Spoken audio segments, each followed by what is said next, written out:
We're very proud to have signed the Equality Charter today for the LGBT community. Scottish Rugby prides itself in being an open and inclusive sport, and we're here at the home of Scottish Rugby at BT Murrayfield, and it's a great day for us to be able to sign that charter. We think that rugby represents everything that's great in society and everything that's great in sport, and today was just another indication of our commitment to making sure our sport is open to everybody. So we launched the Sports Charter a year ago as a tool for sports governing bodies, sports clubs and leisure trusts to be able to better engage LGBTI people, that's lesbian, gay, bisexual, transgender and intersex people, to make sure that they were better included in sport. And we know that there's real barriers for LGBTI people in sport, so it's about trying to eliminate those barriers. What are those barriers? What creates the problem, if you like? Well, sometimes it's barriers about what people faced at school. Maybe the environment at school wasn't particularly gay friendly, so people had been put off sport from a very young age. It's about trying to get those people back into sport.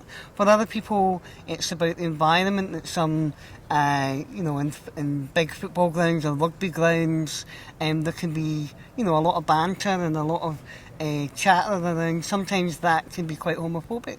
For example, when the ref makes a bad decision, we've all heard him being called gay, and so it's about making sure that is stamped out, that people know how to react to that, but also it's a positive message about LGBTI people's inclusion in sport. I think it's really important. I think that rugby is a very progressive sport already when it comes to LGBTI rights, but to sign this charter, it defines that they are going to work hard to making sure that LGBT people are welcome within the sport. And what's the landscape like at the moment? How difficult is it? The landscape at the moment, I think, is really good. We, as a team, the Caledonian Thebans, have never had any problems, especially over the last few years, with playing teams of all abilities and all sexualities. But I think it's making teams like the Caledonian Thebans or the Glasgow Alphas, it's putting them in the spotlight and showing that there are these teams out there, and there are teams in other sports like football and running and badminton. The more you can put those to the forefront and show people that there are teams with LGBTI players in them, the better it is for everybody. You've got I'd imagine a fantastic opportunity, hopefully, coming up in 2018, and that's the Bingham Cup. How important an event would that be for you individually, actually, but also for a team like the Thebans? It would be phenomenal.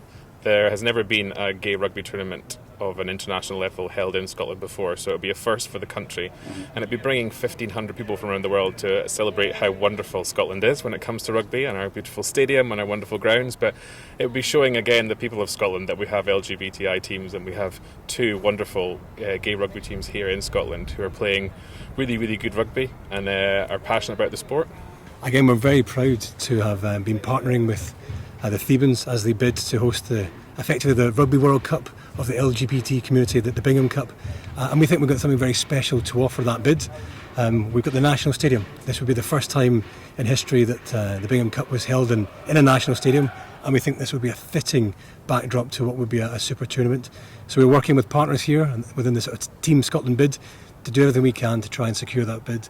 And it's an exciting time, I think, for LGBT rugby, and it's an exciting time in rugby in general, with the backdrop of the Olympics at the moment with sevens, and we've just been watching the Team GB Sevens team take part, and we're in a great place as a sport, and I think we're in a great space here at Scottish Rugby to try and develop our links with the LGBT community.